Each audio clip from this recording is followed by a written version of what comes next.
Welcome to VoteProPot-Cast, the award-winning cannabis news podcast brought to you by VoteProPot.com. Amazon is ready to end cannabis testing of its employees. Biden's pick for the DEA chief is an opponent of not only legalization, but decriminalization. And we're going to unpack all that for you. Poison control centers are being inundated with calls from stoners. And we use that term advisedly. That's right. Our listeners are not stoners. Are not so. We are. We may be, yes. Yeah, but our listeners are not. No. So, but there's got to be a few in there. Maybe so one or two. You know who you are. Well, hello, everyone, and welcome back. Glad to have you with us for another episode of VoteProPot-Cast. I'm Phil Adams, as you probably have figured out, and that other guy over there is Jay Britton. Folks, first of all, let me welcome you all and let you know that this episode of VoteProPot-Cast is sponsored by our friends over at cannabis.net. And if you're not familiar with that excellent website, it's just full of all kinds of great information, stories, news, other stuff. It's published by our friend Kurt Dalton, who our longtime listeners will remember as a frequent guest here on the podcast. So check out cannabis.net. You can find it online at cannabis.net. Brilliant. So you're quite the professional. I'm just saying, when it comes to announcing and DJing and MC. I just spew a bunch of nonsense, and it hopefully that's not where I was going, but there's coalesces into yes. into a intro. Well, last week, Phil. Yes. Did I interrupt you? Yes, I did, because that's what I do best.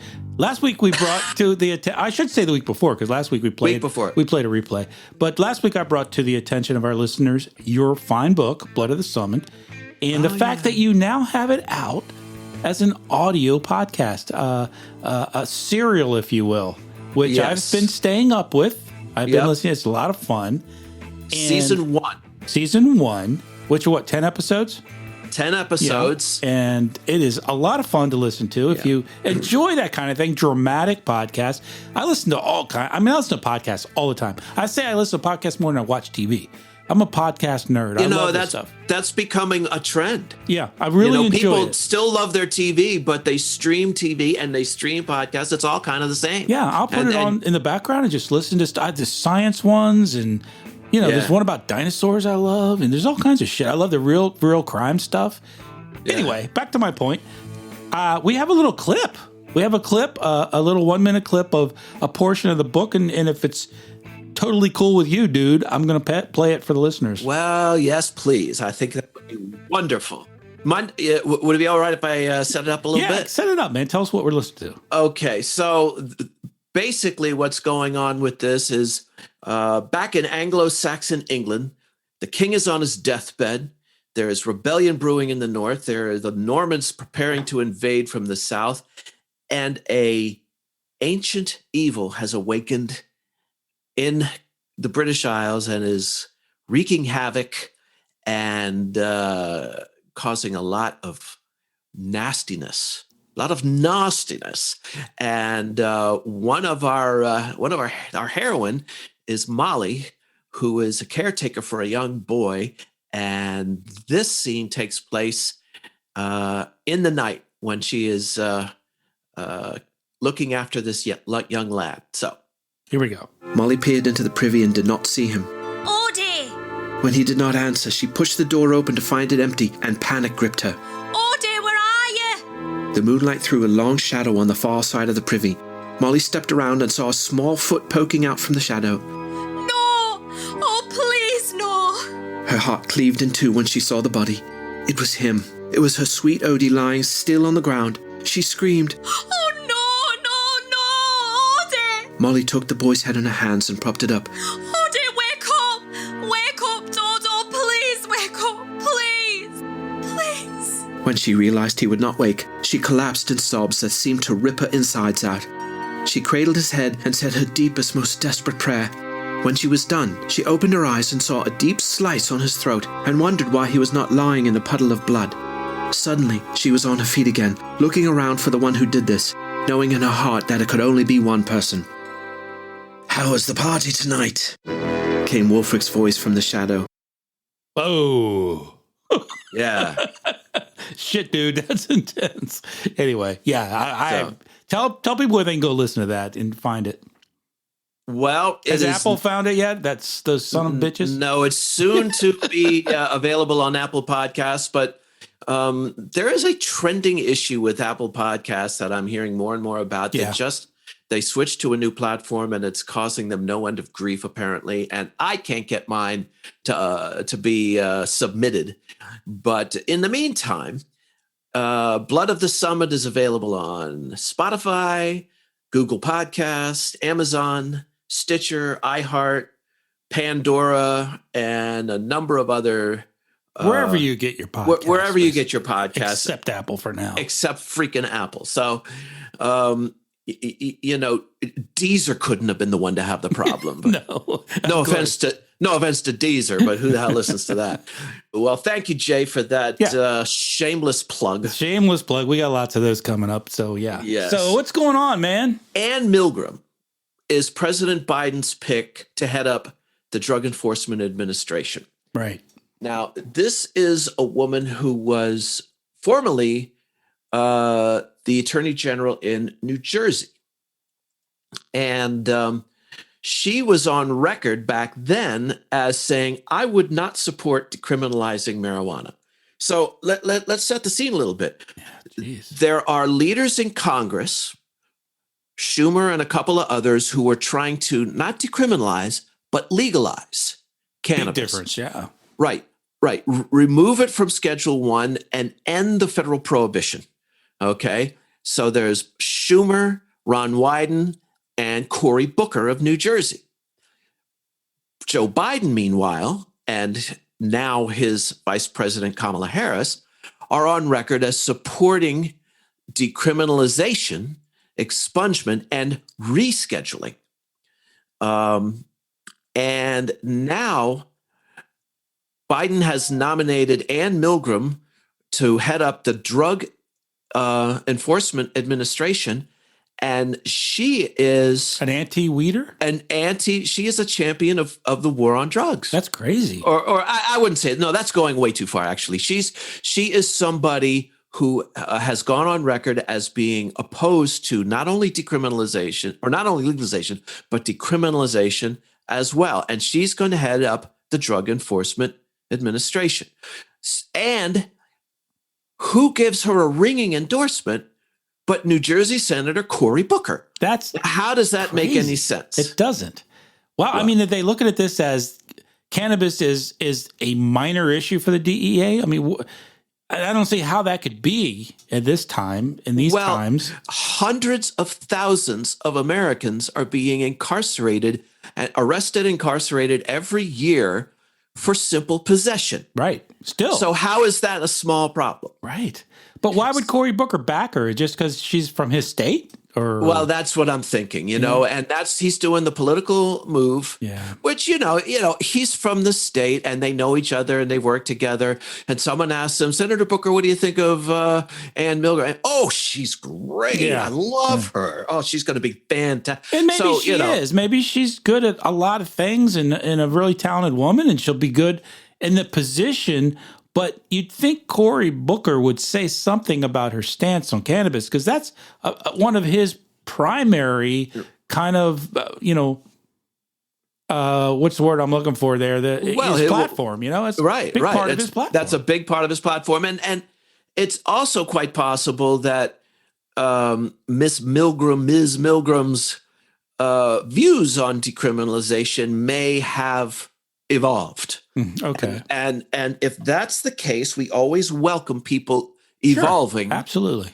Closer to our camp position. Right. And we don't fault anybody for doing that. But if there is any evolution in it, I haven't heard anything about it. And there's nothing in what I've been reading about this to indicate that. Do we know how long ago she was making these comments? Yes, that was in 2007. Okay, well, that's been quite a while. So it has been quite a while, and it was a different landscape then. Definitely, absolutely. I mean, shit, things have changed a lot since then. So no one's asked her about this. Well, no, but I think she has to be confirmed. So, so it'll come up. People are going to ask. Yeah. So, and I expect Senator Booker might just, we would hope, if he's, true to his word and not completely full of it, he'll say something about it. So, and I think he will. Yeah. And I don't want to say too many bad things about Cory Booker because he's on our side. Yeah, on absolutely. This issue. Absolutely. Very much Leave that one alone. I got an article here out of the Salon magazine. I don't even know. Is it a magazine anymore? I guess it's just a website. I think it was only an online magazine. Was it always? Okay. Well, I could be wrong. It says poison control centers are getting more and more calls from stoned people. So this story is really about how there's been this sort of just a huge jump in the number of people going to either the poison control center, calling them, or going to the emergency room because they're so stoned. And it's sort of, I guess, a negative byproduct of legalization in states where it's been legal. A lot of it is people who are new to cannabis. I would imagine so. Aren't being taught, trained, or advised, I suppose, on, how do you start out? Well, you don't start out eating 100 milligram edible, That's probably not a good way to start. We've talked about that. Everyone has. We all know that. It says here that according to new research, a letter published in the journal JAMA Network Open, poison control centers around the United States have been receiving an increasing number of calls regarding, quote, adverse events, unquote, associated with weed and weed byproducts or products. Weed product. Researchers from the Oregon Public Health Division in American colleges from Washington and Colorado to Arkansas and Massachusetts analyzed data on cannabis exposure that has been reported to the poison centers and added to the National Poison Data Center. They found that a vast majority of exposures came from plant material, nearly two out of 3. Among children, now, when we say exposures, what are we talking about? We're talking about people who contact the poison center and said, I'm going through this.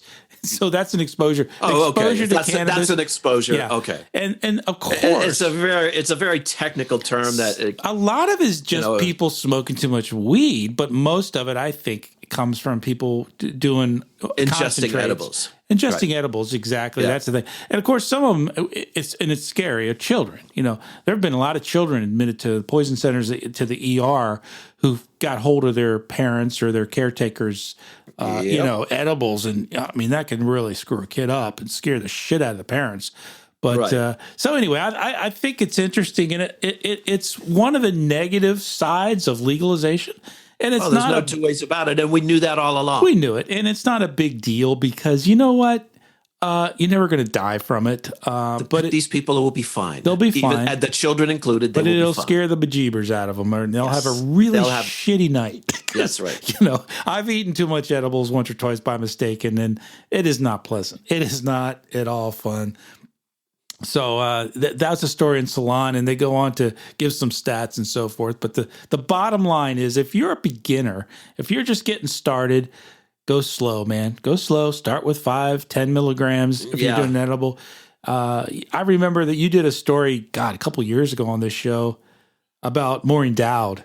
And an article she wrote when she went to Colorado when it was first legal, and she bought a candy bar. Back then, as you know now, most of the states have regs that say single doses are 10 milligrams or so, and they can't be higher than that. So it's fairly clear in the packaging, but that wasn't always the case.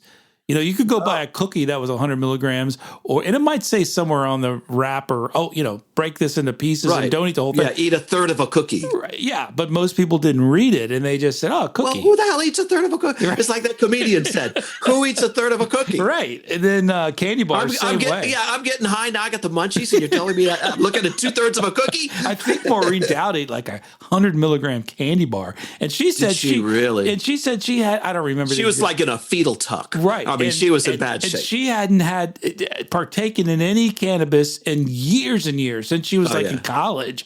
And she just said, I'm going to do this and write a little article about it, And she said it was the worst experience she'd had in years. Yeah. Like you said, she was in a fetal position in the corner of her hotel room going, fuck, get me out I'm going to die. I'm going to die. I'm going to die. You're not going to die. Just keep that in mind. You're not going to die. Going back to the D.C. political scene, there is a new bipartisan bill. And when I say bipartisan, it was introduced by two members of the House, Republican Peter Major of Michigan and Democrat Connor Lamb of Pennsylvania.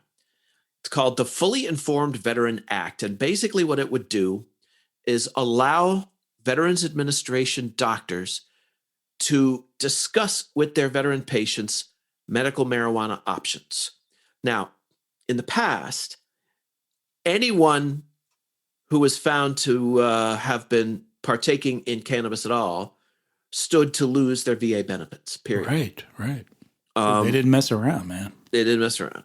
And it's still quite iffy. And now there is current policy, and I don't know how well it's promulgated, but the current policy is VA doctors are allowed to discuss cannabis with their patients, and patients who use cannabis legally in a state where it's legal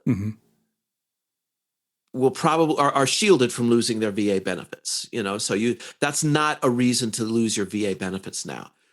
Basically, what this new bill, the Fully Informed Veteran Act, would do would be to give doctors and patients protection in terms of discussing and using medical marijuana in states where it is legal. So now a VA doctor can recommend cannabis? Well, it didn't say recommend. Let's see what it says. It can provide information, and information is defined as, quote, informational materials, internet website, and relevant contact information for state-approved marijuana programs. So it says it authorizes physicians and other healthcare providers of the Veterans Health Administration of the Department of Veterans Affairs to provide to veterans who are residents of state where state-approved marijuana programs information regarding the participation of such veterans. Take a breath, man. Basically, jeez, they are authorized to give them information. Right. Okay. Well, that's a big step actually, because that would have been, grounds for dismissal or at least some kind of punishment. Well, the VA frowned upon that sort of thing. Yes. Any mention of it, I mean. Yeah, that's it is a Schedule I drug. It is federally prohibited. We are a federal agency. We do not discuss such things. So I was kind of zoning out at the beginning of your article. I apologize. Is this a bill that's passed, or is this just a bill? No, it's a bill that was introduced. Okay, introduced to the House. So now here's the thing. One of the co-sponsors that I spoke of, Connor Lamb of Pennsylvania, he was one of 6 Democrats who voted against the MORE Act in December of last year, the Marijuana Opportunity Reinvestment. He voted against it? He voted against it, and he spoke out against it. I mean, he can't. So, but this is a considerably, how would you say, more modest reform. So I guess he's on board with that. He doesn't want veterans to lose their benefits, and I'm with him on that. Right. So he's a Republican? No, Connor Lamb is a Democrat, one of only 6 Democrats to vote no on the MORE Act. The Republican is Peter Major of Michigan. Maybe his constituents got up his butt about it, Well, perhaps, and that's one of the quickest ways for a politician's views to evolve. Put the fear of God into him about the next election. Right. So yeah, if you can't make them see the light, make them feel the heat. Yeah, you go. That's an interesting bill. I guess it's kind of baby steps, but it's something. Well, something for the vets, There you go. Yeah, those folks. There are people struggling with all kinds of ailments. PTSD is a big one. Big one. And if this helps, then hell yeah. Let them do it. Crying out loud. Well, I'm sure y'all heard. It was all over the news. Amazon announced that it will no longer be testing its workers for cannabis. So not only that, they're lobbying. They're actually spending money on lobbying Congress for federal legalization. So, that's a pretty big step. Amazon's one of the biggest, if not the biggest company in the country, and if not the world. Amazon said on Tuesday... Well, certainly one of the largest employers next to the federal government. Absolutely. Amazon said on Tuesday that it will stop drug testing many of its workers for marijuana and will instead, quote, treat it the same as alcohol use, unquote. That makes perfect sense to me. Right, in their drug screening programs, I'm sure, yeah. So if you're at work and you're under the influence, you're out of here. But, what you do on the weekend, who gives a shit? That's your business. Right. It is also formally joining the movement in support of cannabis legalization and will actively lobby Congress in support of legalization to end federal prohibition. It says here, Amazon will now, quote, no longer include marijuana in our comprehensive drug screening program for any positions not regulated by the Department of Transportation and will instead treat it the same way as alcohol use, unquote. That makes I'm happy absolutely to hear perfect sense to me. So I love it. I love it. In addition to instituting the workplace policy shift, Amazon says it will also lobby Congress to pass a bill to federally legalize marijuana, and that's the bill that was introduced by the House Judiciary Committee, Jerry Nadler. So think about it. Amazon. Do you think Amazon has a little sway? That's what I was going to say, Phil. Amazon's got a couple bucks in their back pocket. I mean, they could make a difference. I mean, if they got out there, they could do advertising. They could do all kinds of things to promote this. So it could be. Right now, the press is just kind of treating it as a oh wow, Amazon and weed, But no, seriously. Between you and me, this could be a pretty big deal because they've got the deep pockets. And let's face it. What the connections, What is politics all about? It's about fucking money. And they got money. And how do things get done in politics and in D.C.? With money. With lobbying. Right. And so there's a lot more to this story, in my opinion, than just the little kind of the clickbait of, hey, Amazon. I hate to sound cynical about it, but it is what it is. About everything. You know me. But it is what it is. You're not wrong. It is what it is. DC's all about money and lobbyists. And if Amazon is serious and Bezos is serious about this, about putting some time and energy and money into it, it could make a big difference. Yeah. And not only could it make a difference with Amazon alone, but this could be, a kind of a call to other big tech companies. Good point. Who would say, well, shit, if Amazon is going to do it, I'll do it too. I'm in, baby. And that it could, Well, it says here in recent years, Amazon has faced many lawsuits from workers who were fired for using medical cannabis in accordance with state laws. So a lot of these big companies, we talked about it, who are either interstate or international, they're very cautious about how they treat cannabis use in their workforce because they have to be, because either A, they have government contracts, or B, they go across state lines. So they have to, right. and we're fighting. You have to have a policy, years of stigma. Right. Exactly. And you have to have a policy that's, falls within the company. And so, it might be legal in Washington State and Colorado and California or whatever, but maybe it's not in Nebraska and other states. So they have to have a policy that is the same for all their employees. And now they're taking this. This is a pretty big step. So right on, Amazon. And I brought it up because, it's all over the internet. It's all over the press. But I don't think people are looking at this. I think they're just looking at, oh, wow, Amazon's not going to test their employees anymore. Okay, great. I think the bigger part of the story is the lobbying. With Bezos is very serious. I saw the interview with him. He's very serious about this. Right. And that's good to hear. But on the other hand, considering that Amazon is one of the largest employers in the U.S., this is going to significantly reduce the number of people whose jobs would be in jeopardy. That's true. Yeah, right. For just using cannabis legally on the weekends or on their own time. On their own time. Yeah. Right. Of course, it doesn't have an impact at all on transportation. So the drivers of the Amazon trucks, right? That's different. They still have to follow very strict regs because it's federal, right? And yes, and rightly so. Yeah, and maybe rightly so. I because of the federal implications in the Transportation Administration. oversees. No matter what happens with the federal prohibition, the transportation regs are probably going to be that's probably the same. That's probably true. But my problem with that is, you on a Saturday night, you smoke a joint, and that means you can't go to work Monday morning and drive your truck sober. That's a whole nother story. We can address that at a different time, different place. But anyway, we'll worry about that when we get there. Right, different Phil? Story for a different episode. Right.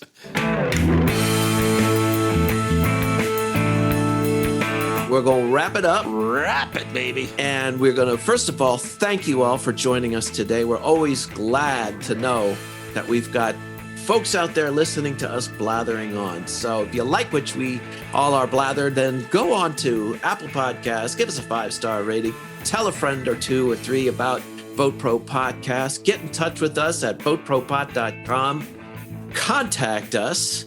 How? Send us an email at podcast@VoteProPot.com. Now let us know what you think of the show. Give us ideas.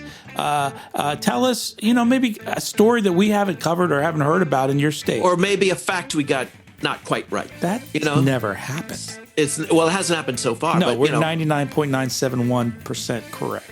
Yes. In everything that we've said to date in 3 years. Yeah. Speaking of 3 years, bro, I think next week's our anniversary. I think next week is our anniversary. The week after. We'll have to look that up for you. But in any case, for those of you who enjoy getting information from the various social media platforms, we're there too. We've got lots of stuff we could never possibly get to on the show. So check us out on Facebook, Twitter, Instagram, and LinkedIn. Just do a search for Vote Pro Pot.